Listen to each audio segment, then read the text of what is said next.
Welcome back to another edition of Talking About Golf. I'm Buddy Sass, your host professional here at the Ocean City Golf Club. And last time we were on, we talked a lot about driving strategy and getting great rates here in the Ocean City area. And I hope you took advantage of that. You know, we're starting to get towards the end of the summer and the golfing, middle of the season, I guess you'd say. And the rates are going to go back up, but we're going to have some awesome weather and conditions in the fall. So continue to take advantage of any pricing that's out there before the weather turns and the travelers come back into town, because that will drive the rates up. But let's talk today about green strategy. And this is one of the things with my students that I see all the time, is they simply make the wrong decision going into a green.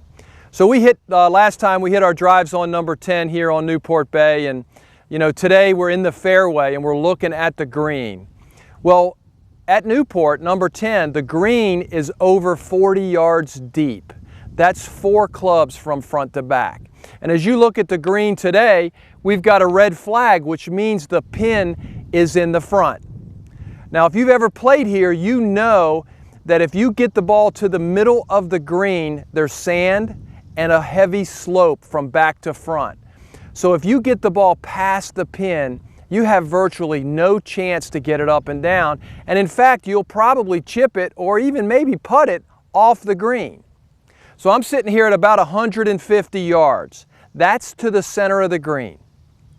The front of the green is about 130. So it makes a huge difference in what I hit. So if I've got 130 to the front edge, what if, and I have heavy slope behind the green, I don't want to hit the ball past about 135. Now for me, that's a pitching wedge, 130 to 135. So on a 150 shot, I'm going to play a 130 to 135 shot to give myself the best chance to be successful. It brings the bunkers, it takes them out of play. It takes the heavy slope from back to front out of play. So I'm playing a wedge where it might normally be an 8 or a 9 iron. Now conversely, what if the pin's in the back? If it's in the back, now all the trouble, I've got big mounds in the back of the green that's going to corral my ball. The bunkers are in the middle, but there's room over the bunkers to chip the ball if I'm misdirected a little bit. So now on a 150 shot, I've got up to 170 yards. So when I see a yellow flag and the ball is in the back, what am I going to do? I'm going to work off a 170. I might hit a 160 or 165 club to make sure that I get past the middle on a little flatter surface and have the best chance to either make a putt or get the ball up and down. So think about that for a minute. I could have anywhere from pitching wedge to 6 or 7 iron, depending on where the flag is on this hole and where I want to be. Don't be afraid if you're at the 150 to hit a 175 shot if all the trouble is in the front. And conversely, if the pin is in the front and all the trouble and difficulties in the middle of the green, don't be afraid to leave it short.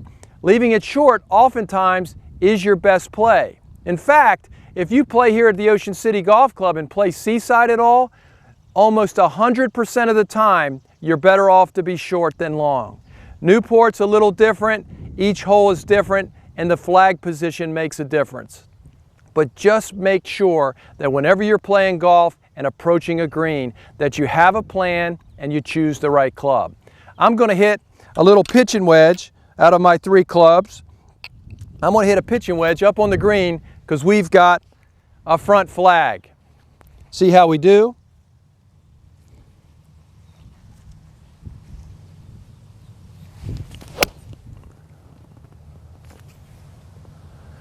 We'll see you next time talking about golf.